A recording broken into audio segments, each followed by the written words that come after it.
ابو جہل ایک راستے میں کھڑا تھا، اپنی یاروں کے ساتھ تھا۔ حضور کی شہزادی سیدہ طیبہ طاہرہ حضرت فاطمہ زہرا کا گزر ہوا۔ چھوٹی تھی، عمر شریف 6 برس تقریباً تھی، گزر کے جا رہی تھی۔ ابو جہل نے حضرت فاطمہ کو دیکھا نا تو حضور کے خلاف بولنا شروع کر دیا۔ کس کے خلاف؟ حضور کے خلاف بولنا شروع کر دیا۔ کوئی جملہ حضور کے خلاف اس نے کہہ دیا۔ حضرت فاطمہ چونکہ بیٹی تھی، کانوں تک آواز آئی، قدم رک گئے اور آپ نے فرمایا چپ ہو جا، تو جھوٹا ہے، خدا نے میرے باپ کو سچا بتایا۔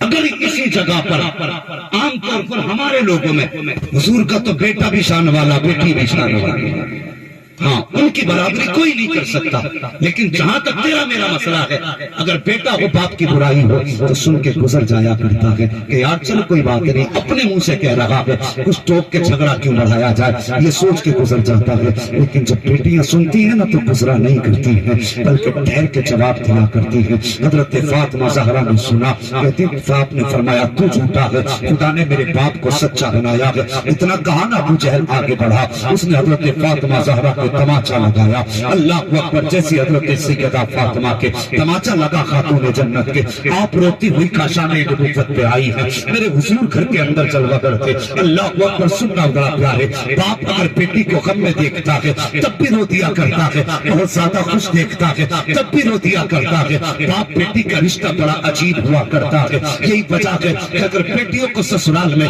گالیاں دی جاتی ہیں، باپ پوچھے بیٹی زندگی کیسے گزر رہی ہے، تب بھی کہتی ہے ابا بہت اچھی گزر رہی ہے۔ اگر روز دانے دے کے ٹکڑے کھلائے جائیں تب بھی بیٹی باپ سے نہیں بتاتی ہے۔ گالیاں پک کر کے کھلایا جائے تب بھی بیٹیاں باپ سے شکایت نہیں کرتی۔ وجہ یہ ہوتی ہے وہ جانتی ہے اگر میں نے اتنا کہہ دیا، میرے باپ تو نے کس کے ہاتھ میں ہاتھ دیا تھا، جس دن سے کہی ہوں روز گالی دے کر کے ٹکڑے ڈالتا ہے، روز دانے دے کر کے کھانا کھلاتا ہے، آج کے بعد میرا باپ چین سے سو نہیں پائے گا۔ میرے باپ کے دل میں یہ درد ایسا بیٹھے گا کہ وقت سے پہلے بڑھاپا آ جائے گا۔ اسی وجہ سے بیٹیاں کبھی باپ سے راز نہیں بتایا کرتی ہیں، ہر حال میں مسکرا دیا کرتی ہیں۔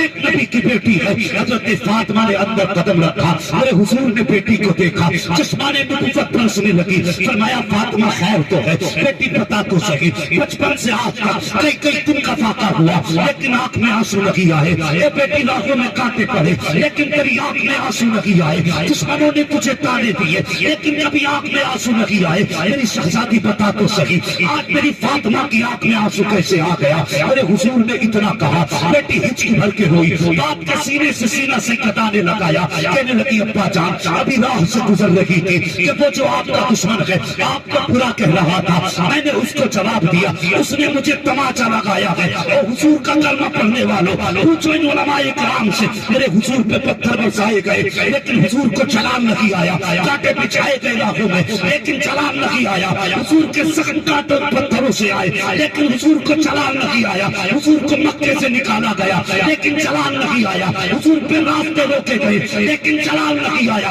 کنواں کھودا گیا لیکن چلان نہیں آیا، لوگوں نے گندگی ڈالی لیکن چلان نہیں آیا، لیکن جب آپ سیدہ فاطمہ کو ابو جہل نے تماچا مارا ہے، حضور نے سنا ہے آج نبوت کا تیور بدل چکا ہے، چہرے پہ سرخی آ گئی ہے، آنکھوں میں جلال ہے، اللہ اکبر سے جلال آیا ہے۔ آپ کہتے ہیں جا بیٹی ابو سفیان کے دروازے پہ جا اور ان سے جا کے کہہ جو تیرے ساتھ ہوا ہے اور ایک پیغام میرا بھی دے دینا، ابو سفیان سے کہنا کہ ابو جہل سے جا کے کہو میری بیٹی سے معافی مانگے، ورنہ آج تک میں نے کسی کے لیے بد دعا نہیں کی ہے، آج میرا دل اتنا ٹوٹا ہے کہ اگر وہ معافی نہیں مانگے گا آج محمد جھولی پھیلا کے اس کے لیے بد دعا کر۔ اللہ اللہ یا رسول اللہ یا رسول اللہ، زندہ باد زندہ باد زندہ باد۔ بیٹی بیٹی ہوتی ہے، حضور کو کبھی جلال نہیں آیا لیکن جب بیٹی کے تماچا لگایا آج نبوت جلال لگا، ہاں آج نبوت جلال لگا۔ خدا کی قسم پوچھو ان علماء سے، حضور کے بڑے بڑے دشمنوں میں حضرت ابو سفیان کا نام آیا، جی جی جو حضور کی مخالفت کے ماسٹر مائنڈ لوگ تھے ان میں ایک نام حضرت ابو سفیان کا نام آیا۔ سنیں غور کریں، لیکن ان ماسٹر مائنڈ لوگوں میں حضرت ابو سفیان کے علاوہ خدا نے کسی کو کلمے کی توفیق نہیں دی، کسی کو نہیں دی، اور صرف حضرت ابو سفیان ہی کو ایمان کی دولت کیوں ملی؟ اس کی وجہ میں علماء اکرام مفسرین محدثین نے لکھا، فرماتے جب ابو جہل نے تماچا مارا، اس کی وجہ بتا رہے علماء، تو حضرت فاطمہ کو حضور نے حضرت ابو سفیان کے پاس بھیجا، اب ایمان نہیں لائے تھے، ذہن میں رکھتے یہ بات، بہت زمانے تک حضور کا پیچھا کیا انہوں نے، بہت زمانے تک، اب ایمان نہیں لائے، حضور نے فرمایا جا بیٹی ابو سفیان کے پاس، حضرت فاطمہ آئی ہے، اللہ اکبر، آنکھ میں آنسو تھے سیدہ کے، ابھی جملہ کچھ نہیں کہا، ابو سفیان کی نگاہ پڑ گئی، آگے بڑھے، بیٹی سمجھ کے سینے سے لگایا، گود میں اٹھا کے کہنے لگے فاطمہ بات کیا ہے؟ اب حضرت فاطمہ نے پوری بات بتائی ہے، حضرت ابو سفیان نے حضرت فاطمہ کو گود میں لیا، اور وقت کے فرعون ابو جہل کے دروازے پہ گئے، جا کے دروازے پہ دستک دی، اندر سے آواز آئی، کون؟ کہتے ابو سفیان آیا ہے، اتنا سنا دوڑ کر کے ابو جہل آیا، دروازہ کھولا، جیسی دروازہ کھولا، ابو سفیان کی گود میں حضرت فاطمہ زہرا موجود تھی، گردن جھک گئی، آپ کا جملے سنو، ابو سفیان نے کہا تھا سن ظالم، ہماری دشمنی ہے تو محمد سے ہے، ہمارا مقابلہ ہے تو محمد سے ہے، اس بچی نے تیرا کیا بگاڑا تھا، اس پہ تو نے ہاتھ کس لیے اٹھایا؟ کیا تجھے نہیں معلوم کہ دشمنوں میں بھی، دشمنی میں بھی بیٹیوں پہ ہاتھ نہیں اٹھایا جاتا ہے، مخالفت کے باوجود بھی بچوں کو نہیں ستایا جاتا، تجھے حیات نہیں آئی، تو نے اس بچی پہ ہاتھ کیسے اٹھا دیا؟ جب اتنا ابو سفیان نے کہا ہے، ابو جہل کی گردن جھکی ہوئی ہے، اب حضرت ابو سفیان کہتے ہیں اے بیٹی ہاتھ بڑھا، ابو جہل کے تماچا لگا، اپنا بدلہ لے لے، جب اتنی بات ابو سفیان نے کہی ہے، حضرت فاطمہ نے ایک نگاہ ابو جہل کے چہرے پہ ڈالی ہے، دوسری نگاہ ابو سفیان کے چہرے پہ ڈالی، اور اس کے بعد کہتی ہے چچا جان، ہمارے باپ نے بدلہ لینا نہیں سکھایا ہے، ہمیں تو ہمارے باپ نے معافی دینا سکھایا۔ اللہ اکبر، اللہ سبحان اللہ سبحان اللہ، اللہ سکھایا،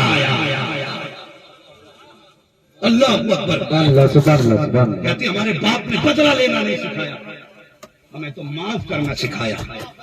جب اتنی بات کہی ابو سفیان کہنے لگے ظالم دیکھ، یہ بیٹی کا حوصلہ ہے، اور تجھے حیا نہیں آئی، تو نے اس کے اوپر ہاتھ اٹھایا۔ جب حضرت فاطمہ نے مارنے سے انکار کیا، اب حضرت ابو سفیان نے کلائی پکڑی سیدہ کی اور اپنے ہاتھ سے تماچا بنایا اور ابو جہل کے کان پہ زور کا دیا۔ جب زور سے تماچا پڑا سیدہ مسکرانے لگ جاتی ہے، حضرت فاطمہ مسکرائیں، ابو سفیان دیکھ کر کے آئے، حضرت فاطمہ کو دروازے پہ چھوڑ دیا۔ آپ کو یاد ہوگا میں نے بتایا تھا جب حضرت فاطمہ روتی ہوئی گھر میں آئی ہے تب بھی حضور رو دیے تھے، اب مسکراتی ہوئی آ رہی ہے تب بھی حضور رو دیے ہیں۔ بیٹی کو سینے سے لگایا، فرمایا فاطمہ بتا تو صحیح کیا گزری کیا رہا؟ جب پورا واقعہ ابو سفیان کا حضرت فاطمہ نے اپنے والد سے بتایا، میرے حضور کی خوشی میں آنکھوں سے آنسو چھلک رہے تھے۔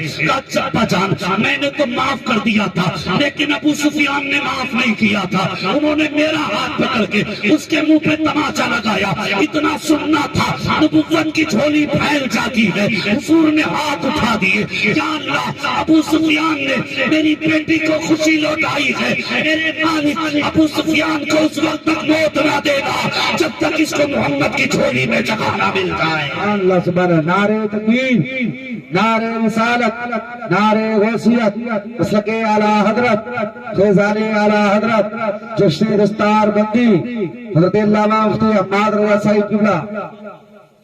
ہاں ہم نے صرف اتنا سن رکھا ہے کہ عمر مراد نبی ہے، اگر عمر مراد نبی ہے تو ابو سفیان بھی دعائے نبی ہے، یہ ذہن میں بات رکھنا۔ ابو سفیان کو بھی حضور نے مانا، کہا تھا یا اللہ اس وقت تک موت نہ دینا ابو سفیان کو جب تک اسے میرے دامن میں جگہ نہ مل جائے۔ بیٹی بیٹی ہوتی ہے، بیٹی بیٹی ہوتی ہے، جتنا دکھ بیٹیوں کو ہوتا ہے اتنا بیٹوں کو، سمجھ رہے نا میری بات، اتنا بیٹوں کو۔ ہلکے کیوں بول رہے ہیں؟ کہ بیٹیوں کا حق کھا کے بیٹھے ہیں یا ڈر کے بیٹوں سے نہیں بول رہے؟ میں ان بیٹوں سے کہتا ہوں اگر ابا کم تیز بول جائے تو پوچھنا مت کہ وہاں بہت بول رہے، ڈرنا نہیں۔ جتنا درد بیٹیوں کو ہوتا اتنا بیٹوں کو نہیں ہوتا۔ اللہ اکبر، یہ حضرت فاطمہ زہرا حضور نے بیٹی